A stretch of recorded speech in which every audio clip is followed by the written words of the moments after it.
Hello students, chapter 5માં આપણે સંકરણ વિશે વાત કરીએ છીએ. બરાબર. સંકરણમાં આપણે એક સંકરણનો પ્રયોગ જોઈ ગયા. એક સંકરણના પ્રયોગમાં આપણે જોયું કે F1 પેઢીમાં જે સંતતિ આપણને પ્રાપ્ત થાય છે તે એના એક પિતૃ સાથે સરખાપણું દર્શાવે છે.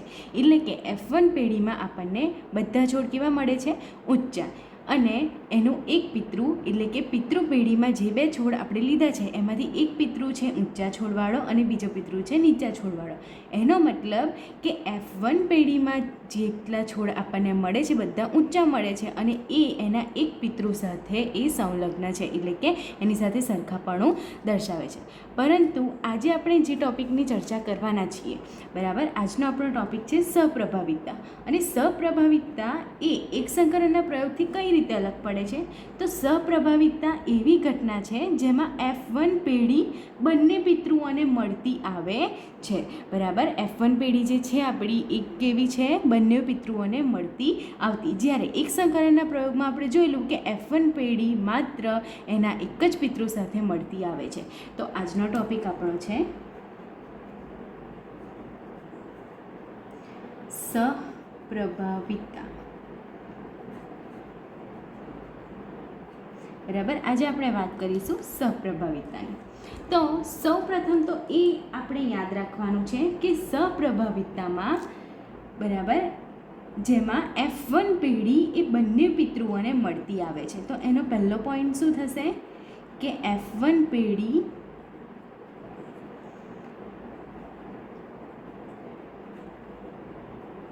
બંને પિતૃઓને મળતી આવે છે. બરાબર. તેનું એક ઉદાહરણ આપણે જોઈએ તો મનુષ્યમાં આવેલું ABO રુધિર જૂથનું નિર્ધારણ કરવાવાળા વિભિન્ન પ્રકારના રક્તકણો. આપણને ખબર છે કે મનુષ્યમાં જે રુધિર જૂથ એટલે કે બ્લડ ગ્રુપ આવેલું છે એ ABO પદ્ધતિથી નક્કી કરવામાં આવે છે. કાં તો કોઈનું બ્લડ ગ્રુપ હોય A, અથવા તો હોય B, અથવા તો હોય O, અથવા તો હોય AB. એમ કુલ 4 પોસિબિલિટીઝ છે. તો આ ABO રુધિર જૂથનું ઉદાહરણ લઈને આજે આપણે સપ્રભાવિતતા સમજવા જઈ રહ્યા છીએ. તો ABO રુધિર જૂથનું નિયંત્રણ કરતા જનીનો છે I જનીનો. એ ખાસ આપણે લખીશું. સૌપ્રથમ તો આપણે કોના ઉદાહરણ દ્વારા ભણી રહ્યા છીએ? આ ABO રુધિર જૂથ. ABO રુધિર જૂથનું નિર્ધારણ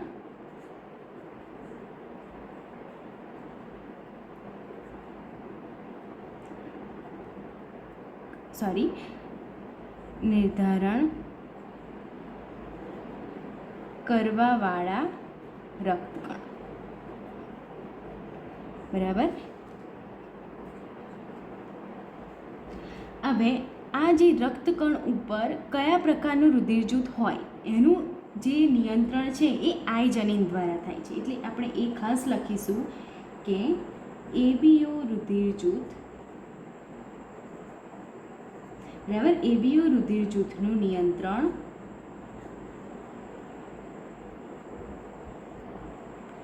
I જનીન કરે છે. તો આપણા શરીરમાં I જનીનનું કાર્ય શું છે? આપણા જે રંગસૂત્રો આવેલા છે એમાં આવેલું I જનીનનું કાર્ય છે કે ABO રુધિર જૂથનું નિયંત્રણ કરવું. બરાબર. હવે રક્તકણમાંના કોષરસ સ્તરની સપાટી પરની બહાર ઉપસેલ શર્કરા પોલિમર હોય છે. હવે જે આપણો રક્તકણો છે, આપણને ખબર છે કે આપણા બ્લડમાં, આપણા રુધિરમાં રક્તકણો આવેલા હોય છે અને આ રક્તકણના કોષરસ સ્તરની સપાટી પરથી, બરાબર, રક્તકણના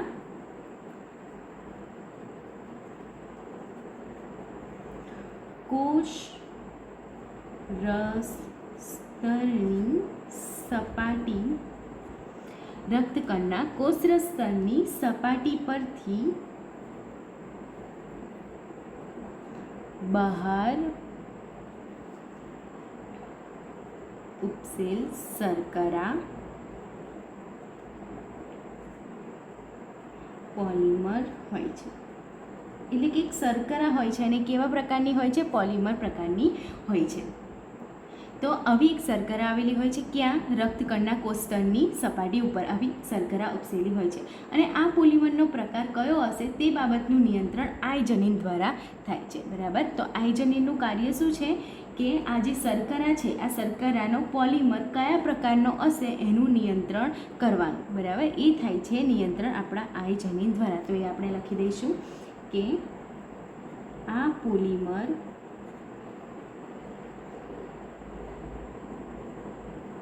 નો પ્રકાર કયો હશે તે બાબતનું નિયંત્રણ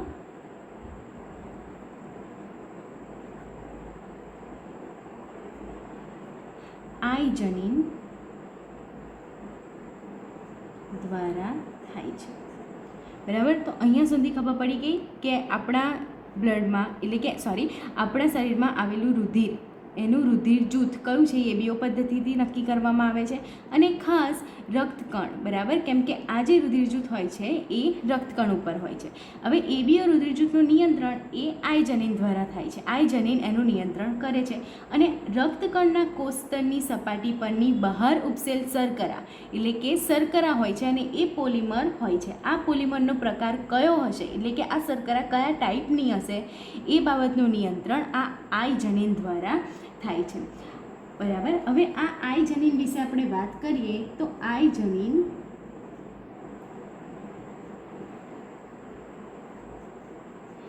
ત્રણ એલેલ ધરાવે છે. બરાબર, ખાસ હવે ધ્યાન રાખવાનું છે આપણે કે જે આઇજનીન છે આપણું, જે આ બધું નિયંત્રણ કરે છે એ કેટલા એલએલ ધરાવે છે? તો 3 એલએલ ધરાવે છે. હવે કયા 3 એલએલ છે એની વાત કરીએ તો IA, બીજું છે IB અને છેલ્લું છે સ્મોલ I. તો આ 3 પ્રકારના એલએલ ધરાવે છે આઇજનીન. હવે આ IA છે, બરાબર, IA અને IB એ એકબીજાથી થોડા જ પ્રમાણમાં અલગ પડે છે. અને શેના લીધે અલગ પડે છે? તો એ શર્કરાના ઉત્પાદનની દ્રષ્ટિએ અલગ પડે છે કે આ આઇજનીન કયા પ્રકારની શર્કરાનું ઉત્પાદન કરે એનાથી IA અને IB અલગ પડે છે. બાકી એ બંને એક સરખા જેવા છે. તથા જે આઇજનીન જે આઈ છે, સ્મોલ ILL જે છે એ કોઈ પણ પ્રકારની શર્કરાનું ઉત્પાદન કરતું નથી. આ ખાસ આપણે ધ્યાન રાખવાનું છે કે જે સ્મોલ I છે એ કોઈ પણ પ્રકારની શર્કરાનું ઉત્પાદન કરતું નથી. અને જે IA અને IB છે એ શર્કરાનું ઉત્પાદન કરે છે અને એના લીધે જ એ એકબીજાથી થોડા અલગ પડે છે, બાકી એ સેમ છે. હવે મનુષ્ય દ્વિકીય સજીવ છે, આપણને દ્વિકીય સજીવ છે આપણને બધાને ખબર છે, કારણ કે એ 2N પ્રકારના રંગસૂત્રો ધરાવે છે. એટલા માટે પ્રત્યેક વ્યક્તિમાં આ 3માંથી 2 પ્રકારના જનીન, બરાબર, આ 3માંથી 2 પ્રકારના જનીન એલેલ આવેલા હોય છે. હવે તમે વિચારો કે જનીન તો હશે જ, પણ એલેલ હંમેશા કેવા હોય? જોડીમાં હોય. એટલે કે આ 3 એલેલ જે આપેલા છે એમાંથી કોઈ 2 જ એલેલ એ મનુષ્યમાં આવેલા હોય છે. કેમ? કારણ કે મનુષ્ય એ દ્વિકીય સજીવ છે, 2N પ્રકારના રંગસૂત્રો ધરાવે છે એટલા માટે. અહીં આપણે વાત કરીએ તો IA જે છે, IA અને IB, બરાબર, જે IA અને IB છે એ સંપૂર્ણ રીતે સ્મોલ I પર કેવા છે? બંને પ્રભાવી. IA અને IB એ કેવા છે? પ્રભાવી છે. અને આપણું જે સ્મોલ ILL છે એ કેવો છે? પ્રચ્છન્ન. એ પ્રચ્છન્ન છે. તો હવે જુઓ તો IA અને IB એ બંને પ્રભાવી લક્ષણો ધરાવે છે, જ્યારે સ્મોલ I એ પ્રચ્છન્ન છે. એની સાથે સાથે આપણને એ પણ ખબર છે કે જે સ્મોલ I છે એ કોઈ પણ પ્રકારની શર્કરાનું ઉત્પાદન કરતું નથી. એટલે કે હવે આપણને ખબર છે કે જ્યારે IA અને સ્મોલ આઈ બંને સાથે જ્યારે હશે ત્યારે જે જે IALL છે એ સ્મોલ ILL પર કેવું હશે? પ્રભાવી હશે. અને સેમ એ જ રીતે કેમ કે IB પણ પ્રભાવી છે તો એ પણ સ્મોલ આઈ પર કેવું હશે? પ્રભાવી હશે. અને એની સરખામણીમાં જે સ્મોલ આઈ છે એ પ્રચ્છન્ન હશે, એટલે કે એ એના લક્ષણોની અભિવ્યક્તિ દર્શાવશે નહીં. તો આ તો આપણે વાત કરી કે IA અને I અને આ બંને, એનો મતલબ કે જ્યારે IA અને I હોય એ કન્ડિશન અને IB અને સ્મોલ આઈ સાથે હોય એ કન્ડિશન, તો આમાં તો પ્રભાવી કોણ હશે? IA, અને આ કન્ડિશનમાં પ્રભાવી હશે IB. પણ હવે આપણને પ્રશ્ન થાય કે જ્યારે IA અને IB બંને સાથે હોય ત્યારે કોના લક્ષણો અભિવ્યક્ત થશે? બરાબર, કેમ કે ત્રણેય એલેલ છે. બરાબર, આ ત્રણ શું છે? એલેલ છે. જો IA અને I આ સાથે હોઈ શકે તો IA અને IB પણ સાથે જોડીમાં હોઈ શકે. તો હવે ધ્યાન રાખવાનું છે કે જ્યારે IA અને IB બંને લક્ષણ આ બંને એલેલ સાથે હશે ત્યારે બંને પ્રભાવી હશે. કેવા હશે?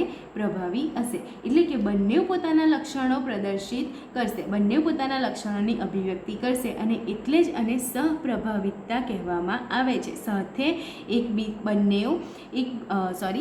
બંને પોતાના લક્ષણો બતાવશે અને કેવા? પ્રભાવી લક્ષણો. એટલે કે આપણને જે સંતતિ મળશે એ સંતતિમાં આ બંને એલેલના લક્ષણો આપણને જોવા મળશે. અને આ જ કારણે બરાબર રક્તકણોમાં A અને B બંને પ્રકારની શર્કરા હોય છે. આ યાદ રાખવાનું છે આપણે કે રક્તકણમાં A અને B બંને પ્રકારની શર્કરા હોય છે. ભિન્ન પ્રકારના એલેલ IA, IB અને I હોવાના કારણે 6 સંયોજનો બને છે. કેટલા? 6 સંયોજનો. શેના લીધે? કેમ કે આપણી પાસે ટોટલ કેટલા એલેલ છે? 3 એલેલ છે. તો એની સંભાવના પણ એ રીતે આપણને 6 મળે છે કે કઈ રીતે સંતતિમાં કયા પ્રકારનું એના શર્કરાના ઉત્પાદનના આધારે કયા પ્રકારનું આપણને રુધિરજૂથ સંતતિમાં જોવા મળે. બરાબર, એ આપણે જોઈ લઈએ.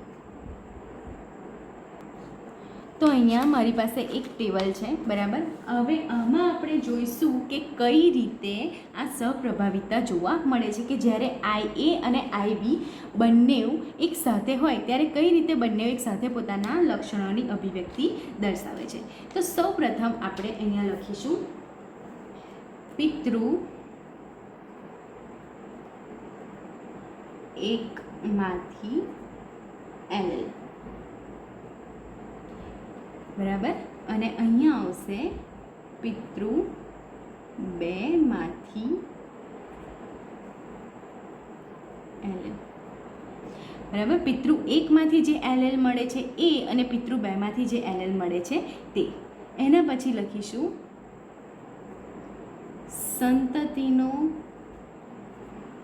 જનીન પ્રકાર, અને ત્યારબાદ છેલ્લા ખાનામાં આપણે લખીશું સંતતિનું રુધિર જૂથ. બરાબર, પિતૃ એકને તમે પિતા કહી શકો અને પિતૃ બેને માતા, કે એમના દ્વારા મળેલા જે એલેલ છે એ એલેલથી કઈ રીતે સંતતિનું રુધિર જૂથ નક્કી થાય છે તે આપણે જોવાનું છે. તો સૌ પ્રથમ અહીંયા જુઓ, અહીંયા પિતૃ એકમાંથી એલેલ, એ એલેલ ધારે કે IA છે. બરાબર, હવે આપણને ખબર છે કે ટોટલ કેટલા પ્રકારના છે એલેલ? એક તો IA છે, IB છે અને સ્મોલ આઈ છે.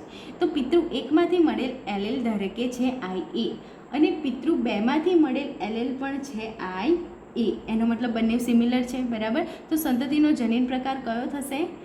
IA અને IA સિમિલર. IA થશે.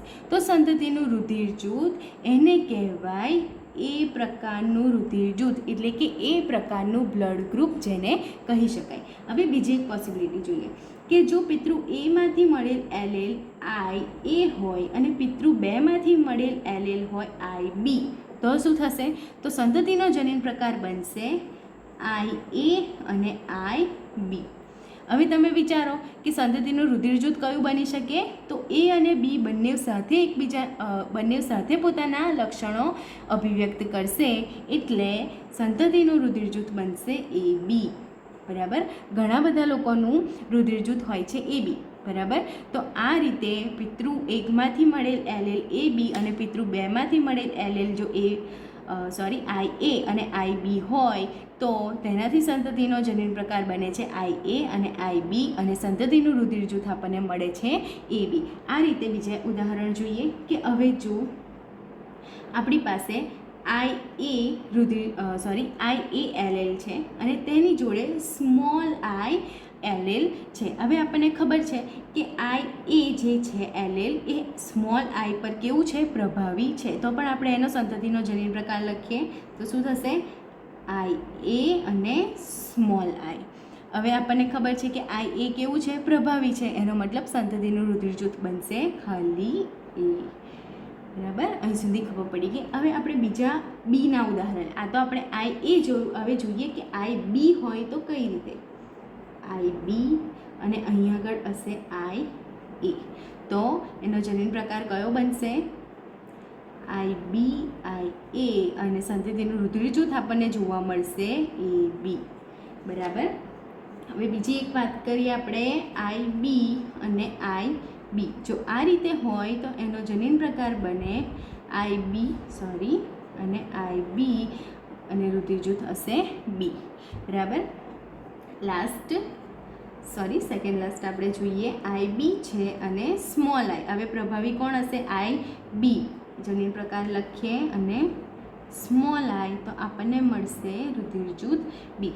હવે છેલ્લી કન્ડિશન એવી છે કે પિતૃ એકમાંથી મળેલ એલેલ પણ પ્રચ્છન્ન આઈ છે અને પિતૃ બેમાંથી મળેલ એલેલ પણ પ્રચ્છન્ન આઈ છે, તો જનીન પ્રકાર તો આપણને ખબર છે કે સ્મોલ આઈ મળશે. પરંતુ સંતતિનું રુધિર જૂથ કયું હશે, તો આપણને ખબર છે કે આપણે એ બી ઓ રુધિર જૂથની વાત કરીએ છીએ. એનો મતલબ કે જો સ્મોલ આઈ એટલે કે પ્રચ્છન્ન જનીનો હશે તો એનો જનીન પ્રકાર સ્મોલ આઈ હશે અને એનું રુધિર જૂથ બનશે ઓ.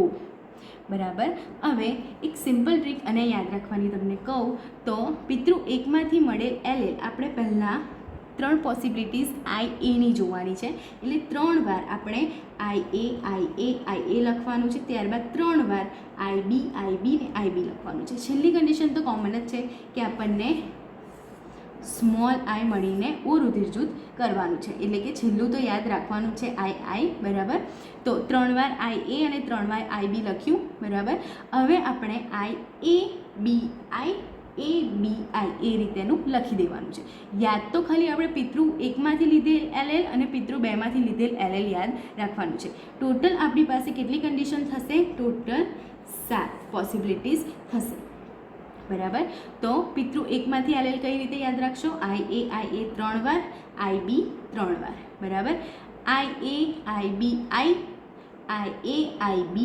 એ રીતે લખી દેવાનું છે અને ત્યારબાદ તમને જનીન પ્રકાર તો એનો અને ભેગા કરીને લખતા આવડે અને એના પરથી સંતતિનું રુધિર જૂથ નક્કી કરતા પણ આવડે. તો આ થઈ ગયો આપણે સપ્રભાવિતતામાં ખાલી આપણે એટલું સમજવાનું છે કે જ્યારે અહીંયા 2 પ્રભાવી જનીનો આઈ એ અને આઈ બી સાથે હોય તો એ પોતાની પ્રભાવિતતા બંને એક સાથે પોતાની પ્રભાવિતતા પ્રદર્શિત કરે છે અને એમના લક્ષણો પણ સાથે સંતતિમાં આપણને જોવા મળે છે. તો સપ્રભાવિતતા પછી આગળનો આપણો ટોપિક છે કે 2 જનીનોનું વારસાગમન દર્શાવતો પ્રયોગ કે જેને કહેવામાં આવે છે દ્વિસંકરણનો પ્રયોગ. બરાબર, તો હવે આપણે જોઈએ 2 જનીનોનું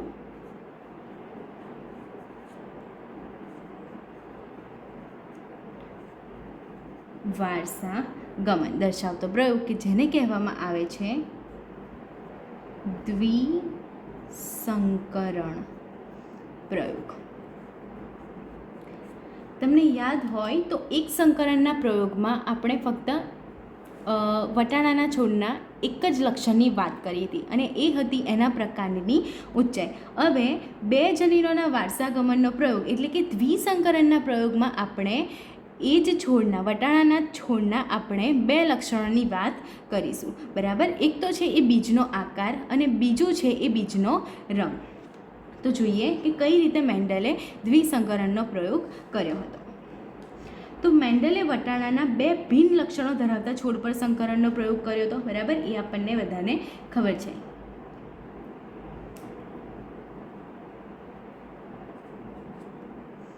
તો 2 ભિન્ન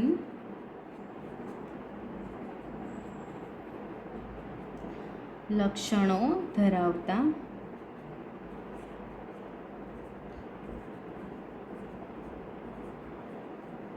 છોડ પર સંકરણ. બરાબર, સંકરણનો પ્રયોગ કર્યો હતો. હવે 2 ભિન્ન લક્ષણો દર્શાવતા 2 ભિન્ન છોડના લક્ષણો કયા હતા તેની વાત કરીએ. તો આ 2 લક્ષણો હતા પીળા અને ગોળ બીજ.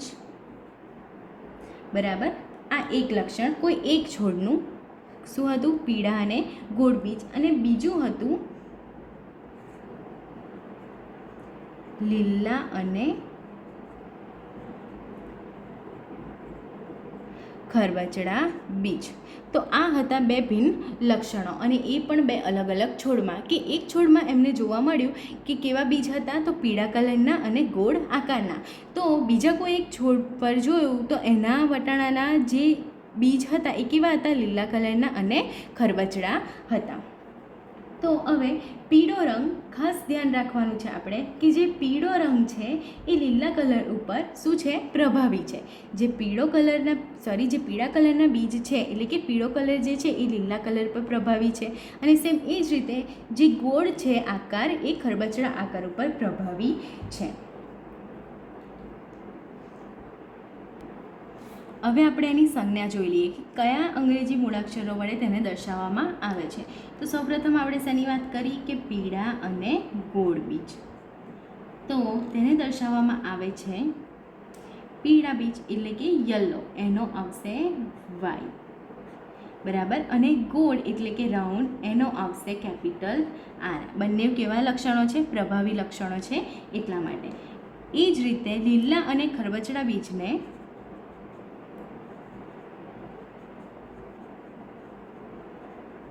બરાબર, લીલા અને ખરબચડાને કઈ રીતે દર્શાવવામાં આવે છે? લીલાને દર્શાવવામાં આવે છે સ્મોલ વાય. બરાબર, અને ખરબચડા બીજને દર્શાવવામાં આવે છે સ્મોલ આર વડે. તો આ એનો જનીન પ્રકાર છે, અને આ પ્રકારે આપણે એને શું લખી શકીએ? આપણે એનો આકાર આપણે જો પહેલાં રાખીએ તો એને આ રીતે લખાય કેપિટલ આર, કેપિટલ વાય તથા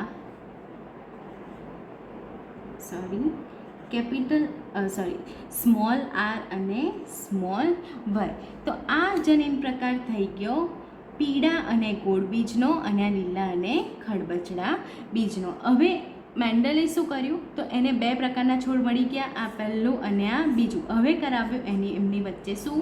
સંકરણ. તો એ પ્રયોગ આપણે આખો જોઈએ. સારું, હવે અહીંયા જોઈએ તો આપણે આગળ જે રીતે જોયું એ જ કે પિતૃપેઢીમાં મેન્ડલે 2 છોડ લીધા. આ છે પહેલું અને આ બીજું. પહેલા છોડની આપણે વાત કરીએ તો કયા લક્ષણો હતા એનામાં? એક તો બીજ કેવા હતા? ગોળ હતા. અહીંયા તમને યલો કલરના ગોળ બીજ દેખાય છે. અને બીજું એનો કલર કેવો હતો? પીળો. તો ગોળ માટેની સંજ્ઞા હતી કેપિટલ આર અને પીળા માટેની કેપિટલ વાય. એ જ રીતે બીજા બીજ કયા હતા? ખરબચડા અને લીલા. ખરબચડા માટેની સાઇન હતી સ્મોલ આર, અને એ જ રીતે લીલા કલરના બીજ માટેની હતી સ્મોલ વાય. હવે તમે જુઓ તો આમાંથી આપણને જન્યુઓ કયા મળે? બરાબર, આર અને વાય આ જન્યુઓ, અને આ બાજુમાંથી અહીંયાથી મળશે સ્મોલ આર અને સ્મોલ વાય. એમની વચ્ચે જો સંકરણ કરાવવામાં આવે તો F1 પેઢીમાં આપણને એમ જ ખબર પડે F1 પેઢીમાં આપણે કેવા બીજ મળે? ગોળ અને પીળા. બધા બીજ આપણને મળશે ગોળ અને પીળા, કારણ કે જે આર છે કેપિટલ આર એ સ્મોલ આર એટલે કે ખરબચડા બીજ ઉપર કેવું છે? પ્રભાવી લક્ષણ છે. અને એ જ રીતે જે પીળો કલર છે કેપિટલ વાય એ લીલા કલર ઉપર પ્રભાવી લક્ષણ છે. એટલે કે F1 પેઢીમાં આપણને મળશે બધા બીજ કેવા? ગોળ અને પીળા. હવે મેન્ડલે F2 પેઢી માટેના સંકરણ શરૂ કર્યા. તો F1 પેઢીમાં જે આપણને સંતતિ મળી એની વચ્ચે કરાવવામાં આવે છે સ્વફલન. સેમ જેમ આપણે એક સંકરણના પ્રયોગમાં જોયેલું એવી જ રીતે સ્વફલન કરાવ્યા પછી F2 પેઢીમાં કયા પ્રકારના આપણને રિઝલ્ટ મળે છે તેની આપણે અત્યારે વાત કરીશું. તો સૌ પ્રથમ તો આપણે અહીંયા લખીશું જન્યુઓ. અહીંયા આપણે શું લખીશું? જન્યુઓ. આ રીતે. હવે જુઓ, જન્યુઓ લખવાની એક સરળ રીત તમને કહું તો તમારે આમ તો યાદ જ રાખવું પડે, પણ ગોળ અને પીળા બીજ, બરાબર, જે ગોળ અને પીળા બીજ તમે અહીંયા આગળ લખો કે F1 પેઢીમાં જે આપણને મળે છે એ પછી આવું નાનું અહીંયા આગળ ટેબલ બનાવી દેવાનું. અહીંયા લખી દેવાનું R અને સ્મોલ r, અહીંયા કેપિટલ Y અને સ્મોલ y. શું મળશે આપણને? કેપિટલ R, કેપિટલ Y, અહીંયા સ્મોલ r, કેપિટલ Y, અહીંયા કેપિટલ R, સ્મોલ y અને અહીંયા સ્મોલ r, સ્મોલ y. આ ચાર આપણને જે રિઝલ્ટ મળ્યા, પહેલું, બીજું, ત્રીજું ને ચોથું, એ છે આપણા જન્યુઓ. તો હવે જન્યુઓ લખીએ. અહીંયા આપણે લખીશું કેપિટલ R, કેપિટલ Y. પહેલો જન્યુ આપણો આ છે આપણા જન્યુઓ, બરાબર. આ જન્યુઓ જે આપણા છે એ છે નરજન્યુઓ, એટલે એના માટેની સાઇન આપણે આ રીતે લખીશું. અને અહીંયા જે જન્યુઓ આવશે એ છે માદા જન્યુઓ, આ રીતે. અને આ જે છે એ આ જે અહીંયા જે જન્યુઓ આવશે તેની વાત કરીએ છીએ, બરાબર. તો પહેલો જન્યુ આપણે કયો લખ્યો? કેપિટલ R અને કેપિટલ Y. બીજો જન્યુ આપણે લખીશું કયો? તો સ્મોલ r અને એની સાથે હશે કેપિટલ Y, બરાબર.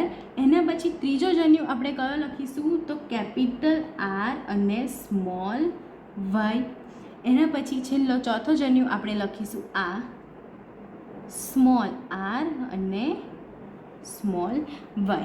સેમ આ જ પ્રકારના જન્યુઓ આપણે અહીંયા પણ લખવાના છે, કેમ કે આ છે નર જન્યુઓ અને આ છે માદા જન્યુઓ.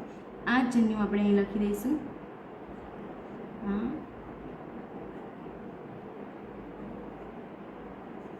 અને આ રીતે. હવે કરાવીએ આમની વચ્ચે સંકરણ. હવે કરવાનું છે ખાલી એટલું જ કે આ બંને જન્યુઓનું જોડાણ કરીને અહીંયા લખી દેવાનું છે બંનેને સાથે. આ રીતે જોઈએ. અહીંયા શું લખાશે? કેપિટલ R, બરાબર, અને કેપિટલ Y. આ આપણને મળી પહેલી સંતતિ. હવે જોઈએ બીજું. તો એમાં લખવામાં શું આવશે? કેપિટલ R અને સ્મોલ r અને y કેવા છે? બંને કેપિટલ, એટલે આ રીતે. ત્રીજા ખાનામાં બંને કેવા છે? કેપિટલ R છે, બરાબર, અને એની સાથે y કેવો છે? એક છે સ્મોલ અને એક છે કેપિટલ, એટલે કે આ રીતે. હવે અહીંયા વાત કરીએ. અહીંયા શું લખાશે? કેપિટલ R, સ્મોલ r અને કેપિટલ Y અને સ્મોલ y. હવે આને લખીએ તો અહીંયા લખાશે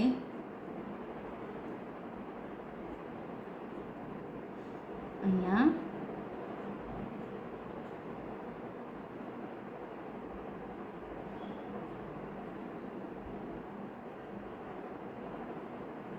બરાબર. હવે આ ખાનાની વાત કરીએ.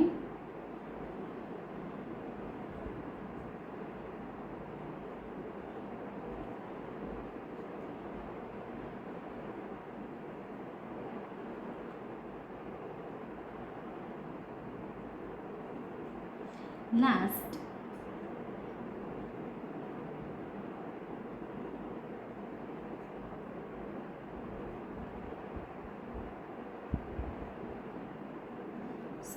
અહીંયા આવશે બંને કેવા? સ્મોલ r, બરાબર. આપણે આની વાત કરીએ છીએ. અહીંયા આવશે સ્મોલ, આ છે સ્મોલ y અને એની સાથે આવશે આ કેપિટલ y, કેપિટલ y. હવે એ જ રીતે અહીંયા r, small r, small y, small y અને લાસ્ટમાં સ્મોલ r, સ્મોલ y. હવે જુઓ, તમને અહીંયા સંતતિ આપણને મળે છે. કેટલા? ટોટલ 16. હવે એમાં આપણે વાત કરીએ. સૌ પ્રથમ તો એનો સ્વરૂપ, પ્રકાર, પ્રમાણ લખી દઈએ, એટલે આપણને ખબર પડે કે કયા કયા પ્રકારના આમાં આપણને સંતતિ મળશે.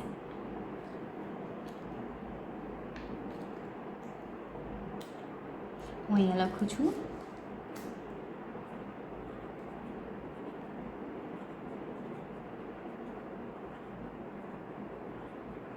પ્રમાણ બરાબર. તો આપણને મળશે પહેલાં ગોળ પીળા બરાબર, એને શોર્ટમાં આપણે ગોપી એવું યાદ રાખી શકીએ. આ રીતે ગોળ અને પીળા એટલે કે ગોપી. ગોળ અને પીળા જેમ ગોળ અને લીલા એટલે કે એને આપણે કહી શકીએ ગોલી. આ રીતે. એના પછી ખરબચડા અને લીલા એટલે એને કહીશું આપણે ખલી. અને લાસ્ટમાં ખરબચડા અને પીળા, સોરી અહીંયા ખલી નહીં આવે, અહીંયા આવશે ખપી એટલે કે ખરબચડા અને પીળા. આ રીતે ખરબચડા અને પીળા, અને અહીંયા આવશે ખરબચડા અને લીલા. તો આ આપણા સ્વરૂપ પ્રકાર એનો થઈ ગયો. હવે જોઈએ આપણે કે જો ગોળ અને પીળા બીજ હશે તો એનો જનીન પ્રકાર કયો હશે? ગોળ અને પીળા એટલે કે બંને લક્ષણ કેવું થયું? પ્રભાવી લક્ષણ થયું, એટલે કે એ આ પ્રકારનો જનીન પ્રકાર દર્શાવતું હશે. હવે જોઈએ કે ખલી, જો ખરબચડા અને લીલા હશે બીજ તો એનો પ્રકાર કયો હશે? સ્મોલ આર અને સ્મોલ વાય વાળો હશે. હવે રહ્યા વચ્ચેના બે, ગોલી અને ખપી. તો ગોળ અને લીલા બીજ જો હશે, ગોળ બીજ એટલે કે ગોળ બીજની સાઇન શું છે? Capital R. એટલે આપણે લખી દઈશું ગોળ બીજ એટલે કે કેપિટલ આર હોઈ શકે. અહીંયા તો આપણને ખબર પડી ગઈ, આ રીતે હોઈ શકે, અને અહીંયા બંને સ્મોલ. હવે જો ગોળ બીજ હશે તો સાઇન કઈ હશે એની? Capital R. અને એ જ રીતે જો લીલા કલરના હશે તો એની સાઇન હશે સ્મોલ વાય બરાબર. જો ખરબચડા અને પીળા બીજ હશે તો એની સાઇન કઈ હશે? સ્મોલ આર હશે. પણ ખરબચડા પ્રચ્છન્ન લક્ષણ છે એટલે ક્યારે અભિવ્યક્ત થાય? જ્યારે બંને સમયુગ્મી હોય ત્યારે, એટલે કે બંને સાથે આર હોય ત્યારે. સેમ એ જ અહીંયા બે વાય આવે, કેમ કે આ પણ લીલો લક્ષણ એ કેવું છે? પ્રચ્છન્ન છે, તો એ પણ સમયુગ્મી હોવું જરૂરી છે. અને પીળા એટલે કે કેપિટલ વાય. હવે જોઈએ કે કેટલા આપણને બીજ ગોળ અને પીળા મળે છે. તો આ પહેલું બરાબર કેપિટલ આર છે અને કેપિટલ વાય છે. અહીંયા બીજો કેપિટલ આર અને કેપિટલ વાય એટલે કે બીજું. અહીંયા જુઓ બીજો કેપિટલ આર છે અને કેપિટલ વાય છે. અહીંયા સ્મોલ વાય છે પણ એ પ્રચ્છન્ન લક્ષણ થઈ જાય અને પ્રભાવી જ હંમેશા અભિવ્યક્ત થાય, એટલે આપણે એને જ કન્સિડર કરીશું, એને જ ગણવાનું છે. આ ત્રીજું બરાબર. આ છે ચોથું. અત્યારે આપણે શેની ગણતરી કરીએ છીએ? ખાલી ગોળ અને પીળા બીજવાળી સંતતિની. હવે અહીંયા જોઈએ તો કેપિટલ આર પણ છે અને કેપિટલ વાય પણ છે, એટલે આ પણ હશે ગોળ અને પીળું બીજ. હવે અહીંયા આ કેવું છે? સ્મોલ આર છે બરાબર. સ્મોલ આર એટલે કે બીજ કેવું હશે? ખરબચડું હશે. અને કેપિટલ વાય છે એટલે કે પીળા રંગનું હશે, એટલે કે આ આવશે ખપી બરાબર. ખપીમાં આ ઉદાહરણ આવશે. અહીંયા વાત કરીએ તો અહીંયા કેપિટલ આર પણ છે અને કેપિટલ વાય પણ છે, એટલે કે આ એક ઉદાહરણ આપણી પાસે થશે બરાબર. તો અહીંયા લખીશું 6. હવે અહીંયા જોઈએ તો અહીંયા સ્મોલ આર છે અને એક સ્મોલ વાય છે અને બીજો કેપિટલ વાય છે, એટલે કે આ પણ ગોપીમાં આવશે ને, એટલે કે ગોળ પીળા બીજમાં આવશે ને. અહીંયા વાત કરીએ તો આ આવશે. કેમ? કેમ કે અહીંયા કેપિટલ આર પણ છે અને કેપિટલ વાય પણ છે, એટલા માટે. તો આ થયું 7.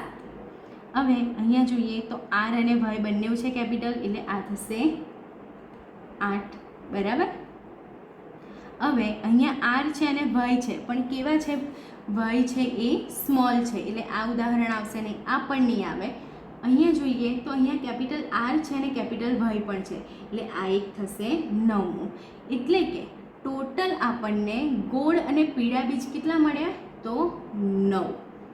ગોળ અને પીળા બીજ કેટલા મળ્યા? 9. એ જ રીતે આપણે ગોળ અને લીલા બીજની જો ગણતરી કરીએ, એટલે કે કેપિટલ આર હોય અને એની જોડે સ્મોલ વાય હોય તો એની ગણતરી થશે 3.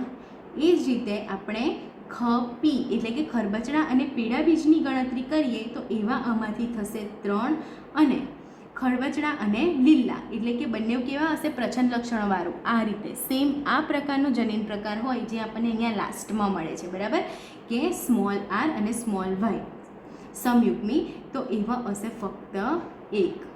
તો અહીંયા આપણને કયું પ્રમાણ મળે છે? 9:3:3:1નું, અને આ પ્રમાણ છે દ્વિસંકરણના પ્રયોગનું, બરાબર.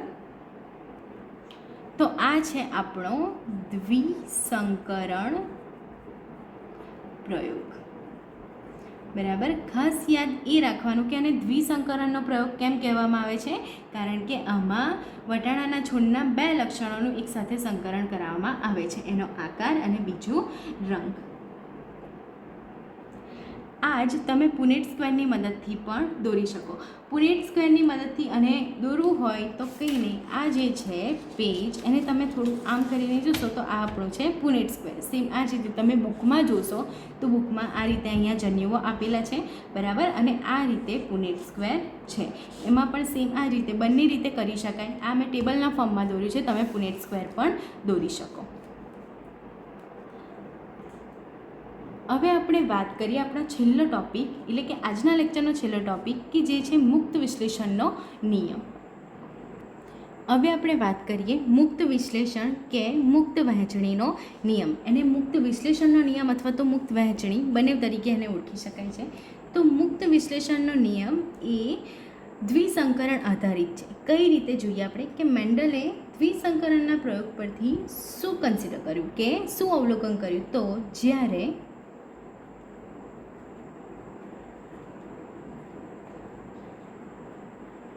જ્યારે કોઈ સંકરણમાં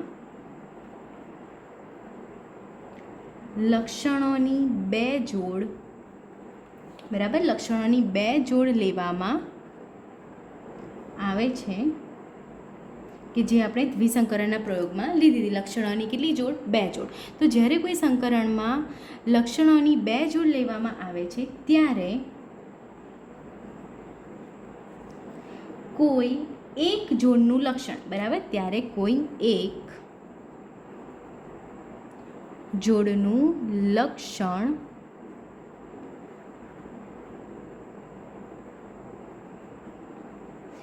બીજી જોડના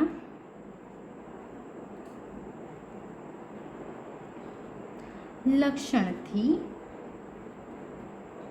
સ્વતંત્ર, બરાબર, સ્વતંત્ર રીતે વિશ્લેષણ પામે છે, એટલે કે અભિવ્યક્ત થાય છે. સ્વતંત્ર રીતે અલગ પડે છે અથવા તો અલગ પડે છે, એ પણ તમે કહી શકો, અથવા તો દેખાય છે સંતતિમાં. તો જ્યારે કોઈ સંકરણમાં, બરાબર, આપણે લક્ષણોની 2 જોડ લેવામાં આવે ત્યારે કોઈ એક જોડનું લક્ષણ એ બીજી જોડના લક્ષણથી સ્વતંત્ર રીતે વિશ્લેષણ પામે છે. કઈ રીતે? આપણે જોઈએ. દ્વિસંકરણના પ્રયોગનું જ ઉદાહરણ લઈને જોઈએ તો દ્વિસંકરણના પ્રયોગમાં આપણે જોયું હતું કે આ રીતે આપણે ગોળ અને પીળા બીજ લીધા અને ખરબચડા અને લીલા બીજ લીધા. હવે એક વાત જો તમે નોટિસ કરી હોય તો એવું નથી કે ગોળ અને પીળા બીજ બનવા માટે બંને કેપિટલ આર અને કેપિટલ વાય સાથે જ હોવા જોઈએ. અહીંયા આપણે એક ઉદાહરણ લઈએ તો આ તો જોઈએ આપણે કે કેપિટલ આર અને કેપિટલ વાય બંને સાથે છે, LL એના, બરાબર, સાથે છે, તો આપણને ગોપી એટલે કે ગોળ અને પીળા બીજ મળે છે. પરંતુ આપણે આની વાત કરીએ તો આમાં જુઓ તો કેપિટલ આર તો છે જ સમયુગ્મી, બરાબર, પરંતુ જે કેપિટલ વાય છે એટલે કે જે બીજો LL છે એ કેવું છે? વિષમયુગ્મી છે. ત્યાં ફક્ત એક વાય કેપિટલ છે અને બીજો કેવો છે?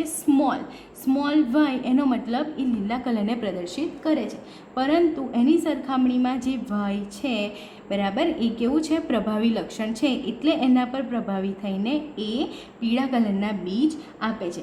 પરંતુ ગોળ અને પીળા બીજ હોવા માટે બંને કેપિટલ વાય હોવું જરૂરી નથી, એ અહીંયા સિદ્ધ થાય છે. બીજું એક ઉદાહરણ આપણે લઈએ આનું, બરાબર. અહીંયા તમે જુઓ તો એક કેપિટલ આર છે અને બીજો એક કેપિટલ આર છે અને બીજો સ્મોલ આર છે. અને કેપિટલ વાય છે અને સ્મોલ વાય છે, આ રીતેનો જનીન પ્રકાર નથી, તો પણ આપણને સંતતિ કેવી મળે છે? ગોળ અને પીળા બીજવાળી મળે છે. એનો મતલબ કે ગોળ બીજ હોવા માટે બંને આરનું સાથે હોવું જરૂરી નથી. જો એક આર હશે, બરાબર, એક એલેલ આર હશે તો પણ ચાલશે, કેમ કે એ પ્રભાવી છે. અને એ જ રીતે સેમ વાય માટે. તો આ થઈ ગયો મેન્ડલનો મુક્ત વિશ્લેષણ અથવા તો મુક્ત વહેંચણીનો નિયમ, કે જ્યારે કોઈ સંકરણમાં લક્ષણોની બે જોડ લેવામાં આવે ત્યારે કોઈ એક જોડનું લક્ષણ એ બીજી જોડના લક્ષણથી સ્વતંત્ર રીતે વિશ્લેષણ પામે. અને એટલે જ આપણને કયું પ્રમાણ મળે છે? 9:3:3:1નું પ્રમાણ આપણને મળે છે છેલ્લે, બરાબર. તો આજે આપણે વાત કરી સહપ્રભાવિતાની, દ્વિસંકરણના પ્રયોગની અને દ્વિસંકરણના પ્રયોગ પરથી કહેવામાં આવેલા મુક્ત વિશ્લેષણ અથવા તો વહેંચણીનો નિયમ. Thank you.